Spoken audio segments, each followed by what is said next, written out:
سلام فالو برای عزیزم. میخوام یه آهنگ از عباس قادری براتون بخونم. میخوام یه پیکر سنگی به تراشم به شکل عزیزترین دوست خودم، از دلم براش بگم اش بریزم، تو که از این دیوونه تر نشدم. غم جان سوزی دارم، زبونم قاصره و طاقت موندن ندارم. اگرم بهش بگم اون دل سنگی دلی طاق جنفتن ندارم.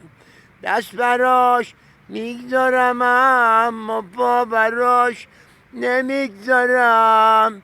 میترسم با گریه هام جون بگیره، بره اون بی وفا رو پیدا کنه، انتقام منو از اون بگیره.